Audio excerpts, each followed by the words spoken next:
হাবিব শিল্পী, আমি প্রেজেন্টার, সে হিসেবেই এই জার্নির শুরু। হাবিবের যারা ফ্যানরা আছে, ওদের ফ্যান ক্লাব থেকে শুরু করে সবাই এটা দেখলাম, এটা নিয়ে অনেক নাড়াচাড়া। পাগলের দুনিয়াতে মানুষ অনেক পাগলামিত করে। হাবিব যদি হয়ে থাকে সুরের নক্ষত্র, আলিম সৌরজগতের সুরের নক্ষত্র হতে যাচ্ছে। চেনামুখ সুখ-দুঃখ এই অনুষ্ঠানের জার্নিটা কেমন ছিল? এই জার্নি বলেন, ভ্রমণ বলেন, অত্যন্ত নতুন। এটাকে যদি আমি মনে করি যে আমার ইচ্ছে হলো আমি একটু সুন্দরবন ঘুরে বেড়াবো, তুলনা করা যায় এই কারণে যে এখানে অনেক রকম মানসিকতার শিল্পীদের নিয়ে এবং যারা নিজেদের প্রতিভাবান, যারা সেটা যে পেশারই হোক না কেন, তাদের নিয়ে ডিল করা। তো এই সুন্দরবনে ঢুকলে আপনি যেমন পৃথিবীর বারোয়ানির একটি আভাস পেয়ে যাবেন, এই জার্নিটা ঠিক তাই। আমার কাছে ঢুকেই আজকে প্রায় 15-16টা পর্ব হয়ে গেছে। তার প্রথমটি আপনি দেখেছেন, এটা থেকে শুরু। আমার কাছে মনে হচ্ছে এই জার্নিটা খুব এক্সাইটিং। প্রথম পর্বেই নিজের সন্তান হাবিব ওয়াহিদ, যিনি তা আপন সত্তায় পরিচিত, তারপরেও তো একটা বিষয় থাকে, তাকে পেয়ে আপনার অনুভূতি নিশ্চয়ই ভালো। সন্তান তো আপনি যতই বলেন না কেন এই এই খেতাব থেকে তো দূরে সরে আসতে পারবেন না, কিন্তু তারপরও প্রশ্নটা কিন্তু আপনি যেমন করলেন হাবিবেরও ছিল, অনুষ্ঠানের শুরুতেই তার এই প্রশ্নটা ছিল।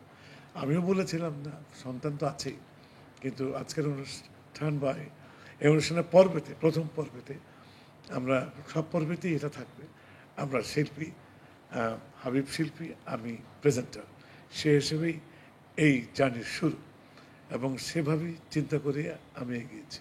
হাবিব ওয়াহিদ যখন জানলেন যে তার বাবা উপস্থাপনা করবে, তো সেই বিষয়টা সে কীভাবে নিয়েছে? সে খুব অবাক হয়ে গেছে। সে অনেকক্ষণ আমার দিকে তাকে বললে ঠিক আছে করো, আমি যাই, আমার অনুভূতি আমি জানাবো, চলো করি।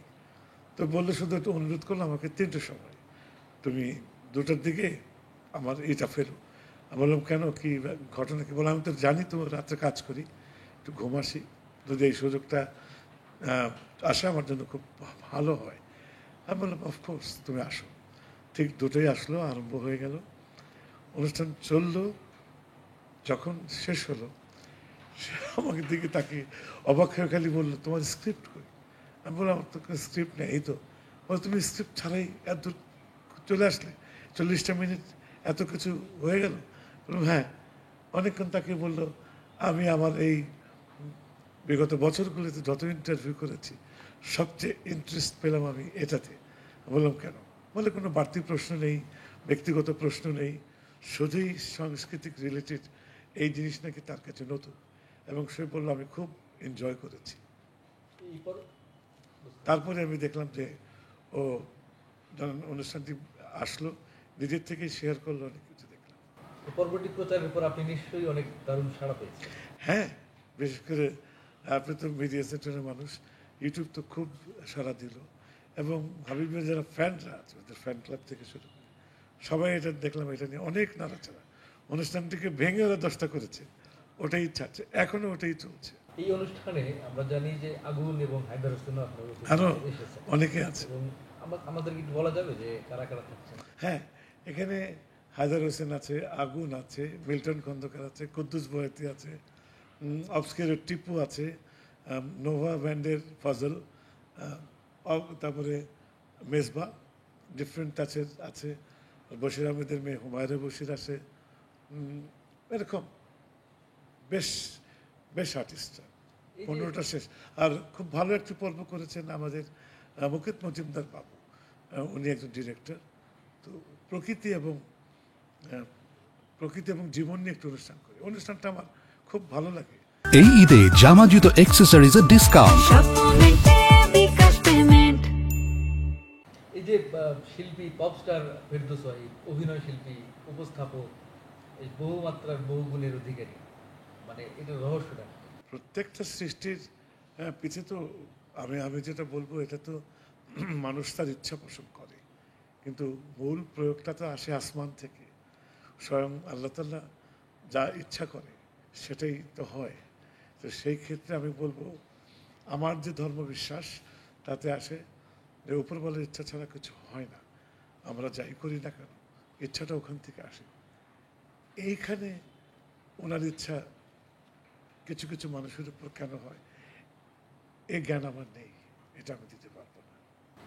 গানে আবার আপনি নিয়মিত হচ্ছেন, সামনে কি কি গান আসবে?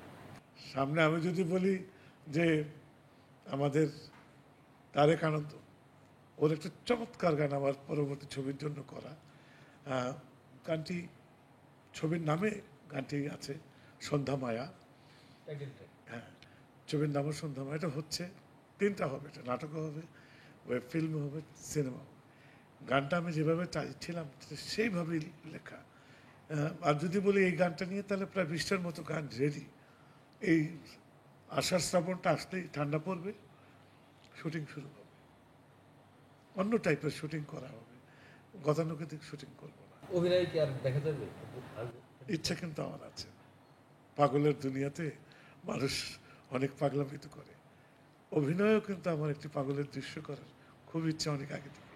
তার মানে আপনি মন মতো চরিত্র অভিনয় বা গল্প পেলে আপনি করবেন। হ্যাঁ, অবশ্যই অবশ্যই। তারেক আনন্দকে অনুরোধ করেছি একটা গল্প দেওয়ার জন্য। আমি ওয়েট করছি। সে শুধু হাসে, কিছু বলে না। আপনার নাতি আলিময়, যিনি ছোটবেলা থেকে তার প্রতিভা দেখানো শুরু করেছে, ব্যক্তিগতভাবে দাদা নাতির সম্পর্ক আসলে কেমন? খুবই চমৎকার বন্ডিং। এবং আমি যেটা দেখলাম, হাবিব যদি হয়ে থাকে সুরের নক্ষত্র, আলিম সৌরজগতের সুরের নক্ষত্র হতে যাচ্ছে। আল্লাহ তাআলা যদি ইচ্ছা হয় হবে। ওর মিউজিক সেন্স এতটা হাই হবে, এটা আমি কল্পনাও করিনি। যেমন ও যদি ঘরের, এটি হল ঘরের এক কোণা থেকে আরেক কোণায় বসে আমি যদি কিবোর্ড ধরি, এটি কর্ড ধরি, কোন স্কেলে ধরলাম, ও শুধু শব্দ, এই আওয়াজটা শুনে বলে দিবে। এটার আমি কোনো কুল কিনারা খুঁজে পাই না। শুধু একটি সুর তার কানে গেলেই হলো, ও বলতে পারে স্কেলটা কি। এটা কিভাবে সম্ভব আমি নিজেও বুঝি না। অন্তত একটা অঙ্কের হিসাব, তাই না? 7টা স্বরের মধ্যে যেটা আত্মীয়তা, রিড টু রিড, এটা আমাদের ধরে বলতে হয়। কিন্তু ও শুধু শুনবে, বলে দিবে স্কেলটা কি। হ্যাঁ, আমার থেকে তো অনেক বেশি হাবিব পেল, হাবিবেরও অনেক বেশি চলে যাবে সে। এটা যদি আল্লাহ বাঁচিয়ে রাখে এবং তাকে দিয়ে আল্লাহ ইচ্ছা পোষণ করে, নিশ্চয়ই এটা একদিন আমরা দেখতে পাবো। ওর বয়স কত? 12 শেষ হচ্ছে। চমৎকার স্টেজে বাজায়, ওর উৎসাহ। আমার যে সমস্ত গানগুলি আমার জীবনের মোড় ঘুরিয়ে দিয়েছিল একেবারে শুরুতে, সেটা বলবো যে 77-এর প্রথম দিকে, আগে যদি জানিতাম, লাখিয়া কেন্দ্রের সুর, মোহাম্মদ নুরুল হুদা সাহেবের কথায়। আগে যদি জানিতাম, তবে মনে ফিরে চাইতাম, এই জ্বালায় আর প্রাণে সয় না যে, এই জ্বালায় আর প্রাণে সয় না। ধন্যবাদ আপনাকে। ধন্যবাদ, অনেক ধন্যবাদ।